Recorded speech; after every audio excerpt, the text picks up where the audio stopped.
ప్రజలు ఇప్పటిదాకా ఓటమి పాలవుతున్నారు. ఓటమి పాలు కావడంతోనే మస్తింతం కోల్పోయారు. కానీ ఒకటి గుర్తుపెట్టుకోవాలి, కేటీఆర్, హరీష్ రావు, మీరు ఎన్ని అబద్ధాలాడి ప్రజలను మభ్యపెట్టి మోసం చేయాలనుకున్నా కూడా తెలంగాణ ప్రజలు మీ కుటుంబాన్ని నమ్మే పరిస్థితులు లేరు. అయితే ఖమ్మంలో జరిగిన సంఘటన,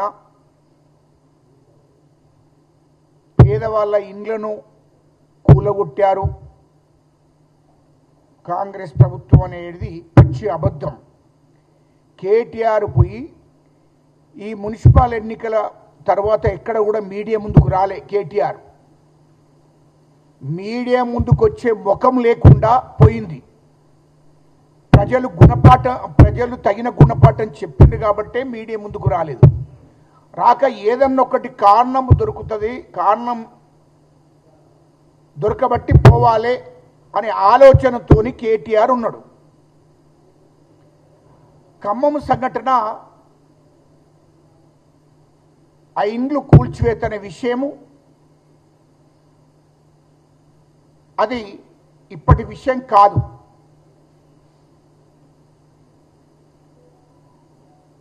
వాస్తవానికి అది భూదాం భూమి.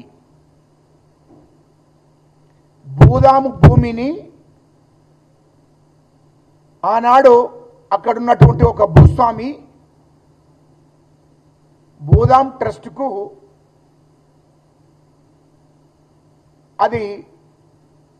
ఇది నిరుపేదలకు పంచండి అని చెప్పి దానం ఇచ్చిన భూమి. దాన్నే భూదాము భూమి అంటారు. ఆ భూమి పేదోళ్లకు, నిరుపేదలకు ఇచ్చినటువంటి భూమి. అది వాస్తవం. అది ఉమ్మడి రాష్ట్రం ఉన్నప్పుడు ఆనాడు నిరుపేదలకు ఇచ్చినటువంటి భూమి. కానీ దాన్ని ఏం చేశారు? 2014లో నిరుపేదలకు 60 గజాలు 100 గజాలు చొప్పున నిరుపేదలకు ఇచ్చినటువంటి భూమిని 2014లో టిఆర్ఎస్ పార్టీ అధికారంలోకి వచ్చిన తర్వాత, కేసీఆర్ ముఖ్యమంత్రి అయినాక, కేటీఆర్ మంత్రి అయిన తర్వాత, పువ్వాడి అజయ్ కుమార్ మంత్రి, అక్కడ టిఆర్ఎస్ ఎమ్మెల్యేలు, అది ఎప్పటి నుండో పువ్వాడి అజయ్ కుమార్కు అక్కడ ఎమ్మెల్యేలకు ఎప్పటి నుండో కన్నుబడ్డది ఆ భూమి మీద. 2014లో టిఆర్ఎస్ గవర్నమెంట్ వచ్చిన తర్వాత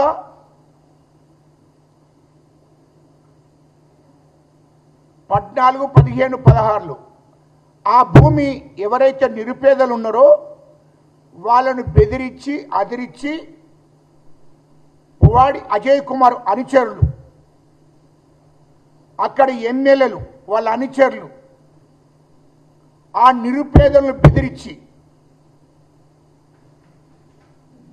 మంత్రి పువ్వాడి అజయ్ కుమార్ అనుచరులు ఎవరైతే ఉన్నారో ఆ అనుచర వర్గంతో పాటు ఆ అనుచర వర్గం దగ్గర పనిచేసేటువంటి వేరే నాయకులు, రియల్ ఎస్టేట్ చేసేవాళ్ళు, వాళ్ళందరూ కలిసి అక్కడ వాళ్ళందరినీ కూడా అదిరించి బెదిరించి, ఇగో ఈ రేటు చొప్పున మీకు ఇస్తాము, ఇగో 1 లక్ష నుంచి 5 లక్షలు, 5 లక్షల నుంచి 6 లక్షలకు ఇస్తాము, మీరు ఆ భూమి వదిలిపోవాలి, మీకు పేపర్లు లేవు, ఆ పేపర్లన్నీ దొంగ పేపర్లు అని చెప్పి అక్కడ నిరుపేదలను బెదిరించి అదిరించి ఒక్కొక్కరికి 1 లక్ష, 2 లక్షలు, 3 లక్షలు, 5 లక్షలు చొప్పున నిరుపేదలకు ఇచ్చి వాళ్ళని అక్కడి నుంచి పంపించి మొత్తం 50 నుంచి 60 ఎకరాల భూమిని వీళ్ళు రియల్ ఎస్టేట్ చేశారు. పువ్వాడి అజయ్ కుమార్ అనుచరులు, అక్కడ ఎమ్మెల్యేలు. ఇది వాస్తవం. చేసిన తర్వాత అక్కడ అది ఇప్పుడు దాదాపు ఆ భూమికి రేటు పెరిగాది, కోట్ల రూపాయలు అయింది. అటువంటి భూమిని నిరుపేదలు బెదిరించి అదిర్చి తీసుకున్నారు వీళ్ళు. ఏది పువ్వాడి అజయ్ కుమార్ మంత్రి ఆనాడు, ఆయన అనుచర వర్గం, ఎమ్మెల్యేలు వాళ్ళ అనుచర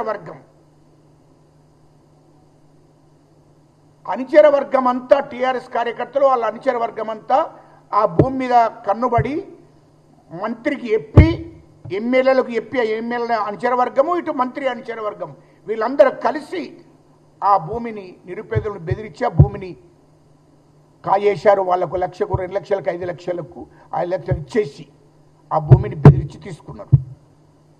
లేకుంటే మీకు సర్టిఫికెట్ లేవు, ఆ భూమి మీకు ఎన్నటికి దక్కదు అని చెప్పి బెదిరించారు. ఆ భూమిని వీళ్ళు కాజేశారు. కాజేసి ఏం చేశారు? రియల్ ఎస్టేట్ చేశారు. వీళ్ళకు కోట్లాది రూపాయలు వచ్చాయి. దాంట్లో దాదాపు 200-250 కోట్ల భూమి అది. ఆ విధంగా కోట్ల రూపాయలు దండుకున్నది మరి పువ్వాడి అజయ్ కుమార్ మంత్రి, ఆ ఎమ్మెల్యేలు. అక్కడ సగము ఏమో వాళ్ళ అనుచర వర్గానికి, సగమేమో మంత్రికి, అక్కడ ఎమ్మెల్యేలకు. ఈ విధంగా రియల్ ఎస్టేట్ చేశారు. అవి చేస్తే మా కాంగ్రెస్ ప్రభుత్వం వచ్చినాక మా మంత్రులు అక్కడ విచారణ చేయించారు. అసలు ఏంది ఇది, బుదాం భూమి నిజమైన నిరుపేదలకు ఉందా, ఇది వాస్తవేనా అని. అంటే పూర్తిగా అధికారులు, అక్కడున్న అధికారులు పూర్తిగా విచారణ చేయగా ఇది నిరుపేదలకు ఇచ్చిన భూమిని టీఆర్ఎస్ గవర్నమెంట్ ఇచ్చినాక పువ్వాడి అజయ్ కుమార్ అనుచర వర్గము, ఇటు ఎమ్మెల్యేల అనుచర వర్గము వీళ్ళంతా టీఆర్ఎస్ వాళ్ళు కలిసి ఆ భూమిని బెదిరించి అదిరించి వాళ్లకు 2 లక్షలు, 5 లక్షలు ఇచ్చేసి ఆ భూమిని కాజేశారు. కాజేసి రియల్ ఎస్టేట్ చేశారు. చేస్తే వాళ్ళకు 100 కోట్ల రూపాయలు, అంటే 200 నుంచి 250 కోట్లకు వచ్చాయి అని చెప్పడం జరిగింది. ఇప్పుడు అలా కొనుక్కొని కట్టుకున్నటువంటి వాళ్ళే పాపం. వాళ్ళు కూడా ఎవరి దగ్గర ఈ రియల్ ఎస్టేట్ ఎవరైతే చేసిండ్రో వాళ్ళ దగ్గర కొనుక్కొని కట్టుకున్నారు. అక్కడ అసలైన నిరుపేదలు లేరాడా. వీళ్ళు కూడా నిరుపేదలు కావచ్చు, మధ్యతరగతి వాళ్ళు కావచ్చు. వీళ్ళు కొనుక్కొని అక్కడ ఇండ్లు కట్టుకున్నారు. వీళ్ళు అప్పుడు ఏ రేటు పెడితే, ఏ రేటు చెప్తే ఆ రేటు కొనుక్కున్నారు, ఇండ్లు కట్టుకున్నారు. ఒక్కొక్కరు 60 గజాలలో, 100 గజాలలో కట్టుకున్నారు. అయితే దాన్ని మొత్తం విచారణ చేస్తే ఇది ఎవరు, ఈ దోపిడీ చేసింది ఎవరు, ఈ రియల్ ఎస్టేట్ చేసింది ఎవరు, ఈ భూమి కబ్జా పెట్టింది ఎవరు అంటే పువ్వాడి అజయ్ కుమార్ అనుచరులు అని తేలింది. టీఆర్ఎస్ అంటే ఎమ్మెల్యే అనుచరులు అని తేలినాక అప్పుడు అధికారులు విచారణ చేసి ఇమీడియట్లీ దీన్ని ఖాళీ చేయించి, ఎవరైతే దాంట్లో పాపం ఇండ్లు కట్టుకున్నారో, లేకుంటే రకరకాలుగా మధ్యతరగతి వాళ్ళు కూడా ఉన్నారు కాబట్టి మీకు తప్పకుండా ఇండ్లు కట్టిస్తామని మా మంత్రి గారు తుమ్మల నాగేశ్వరరావు గారు, అక్కడ మా మంత్రి గారు కూడా వాళ్ళకు హామీ ఇవ్వడం జరిగింది. మీకు సరే, మీకు నష్టం జరిగింది, తెలిసో తెలియకుండా కొన్నారు, కానీ మీకు ఖచ్చితంగా మీకు ఇండ్లు కట్టిస్తాం, ఇందిరమ్మ ఇండ్లు కట్టిస్తామని కూడా ప్రభుత్వం తరఫున వాళ్ళకు హామీ ఇవ్వడం జరిగింది. ఈ డ్రామా వేసి కేటీఆర్ అక్కడికి పోయి ఏమి తెలియని సత్యపుస్తలాగా మీకు మేము ఇండ్లు కట్టిస్తాం, మీరు ఇండ్లు కట్టించేటోళ్ళు అయితే మీరు 10 ఏళ్ళు గవర్నమెంట్ ఉండి కేటీఆర్ ఎందుకు ఇండ్లు కట్టియలేదేను, నువ్వు మొగోనివేనైతే ఎందుకు ఇండ్లు కట్టియలేదా అని అడుగుతున్నా నేను. ఎందుకు ఇండ్లు కట్టియలేకపోయినావు? 10 ఏళ్ళు అధికారంలో ఉన్నావు కదా, ఆ భూమి ఇప్పుడు వచ్చింది కాదు కదా, ఉమ్మడి రాష్ట్రం ఉన్నప్పుడు ఇచ్చిన భూమే కదా అది. మరి నువ్వు 10 ఏళ్ళు ఉండవు, వాళ్ళకు పర్మిషన్లు ఇచ్చి ఇండ్లు కట్టి ఇవ్వాలి కదా, నువ్వు ఎందుకు ఇవ్వలేదు అని అడుగుతున్నా. మీ వాళ్ళంతా రియల్ ఎస్టేట్ చేస్తే, మీ మంత్రి పువ్వాడి అజయ్ కుమార్ అనుచరులంతా రియల్ ఎస్టేట్ చేస్తే నువ్వు నోరు పూసుకొని ఎట్లా కూర్చున్నావు అంటున్నా. ఇవాళ మాకేం తెలియదని సత్యపుషలేగా ఆడికి పోయి మీకు ఖచ్చితంగా న్యాయం చేస్తా, నువ్వు న్యాయం చేస్తావా? తెలంగాణ రాష్ట్రంలో భూములు గుంజుకున్నదే మీరు. ఆనాడు ఇందిరమ్మ ఈ దేశ ప్రధానమంత్రి ఉన్నప్పుడు ఎస్సీలకు, ఎస్టీలకు, బీసీలకు, అణగారిన కులాలకు దాదాపు 15 లక్షల ఎకరాల భూమి ఇచ్చాది. గ్రామాలలో, మండలాల్లో, జిల్లా హెడ్ క్వార్టర్లలో ఎకరము, 2 ఎకరాలు, 5 ఎకరాలు, 10 ఎకరాలు ఇస్తే ఆ భూములన్నీ టీఆర్ఎస్ గవర్నమెంట్ వచ్చినాక కేసీఆర్ ముఖ్యమంత్రి గారు గుంజుకున్నాడు, కేటీఆర్ గుంజుకున్నాడు. ఇది వాస్తవం కాదా? హైదరాబాదు చుట్టూ ఉన్నటువంటి పరంపోగు, బంచరాయి, సిక్కం భూమి అంతా మీరే కదా కబ్జా పెట్టి బినామీ పేర్ల మీద పెట్టి అమ్మి పడేసింది. ఇది వాస్తవం కాదా? ఇవాళ నాకు మాకేం తెలియదన్నట్టు ఎరగని పూసలెక్క పోయి ఖమ్మంలో పోయి మీకు న్యాయం చేస్తా. నీవు ఉన్నప్పుడు ఎన్ని వేల ఎకరాలు కబ్జా పెట్టావు, ఎన్ని వేల ఎకరాలను ఇతర కంపెనీలకు ఇచ్చావు. పేదల భూములను, గిరిజనుల భూములను, దళితుల భూములను, పరంపోగు, బంచరాయి, సిక్కం భూములను కంపెనీలు తీసుకొచ్చి కంపెనీలకు అప్పయిపోలే నువ్వు. అది మరిచిపోయింది అనుకుంటున్నావా? నువ్వు నిరుపేదలకు సహాయం చేస్తావు. ఆనాడు కాంగ్రెస్ ప్రభుత్వం ఇచ్చిన భూములు దాదాపు ఇందిరాగాంధీ అమ్మ ప్రధానమంత్రి ఉన్నప్పుడు ఇచ్చిన భూములు దాదాపు 40-50 ఏళ్ల కింద ఇచ్చిన భూములన్నీ మీరు మీ గవర్నమెంట్ వచ్చినాక, కేసీఆర్ ముఖ్యమంత్రి అయినాక, నువ్వు మంత్రి అయినాక మొత్తం పేదోళ్ళ భూములు, దళితుల భూములు, గిరిజనుల భూములని గుంజుకొని ఇతర కంపెనీలకు దారదత్తం చేశారు. వాళ్ళ దగ్గర 100 కోట్లు తీసుకొని మీరు బినామీ పేర్లు పెట్టుకొని భూములన్నీ అమ్మేశారు ఇక్కడ హైదరాబాద్ చుట్టూ. ఇది వాస్తవం కాదా? జిల్లాలలో మీ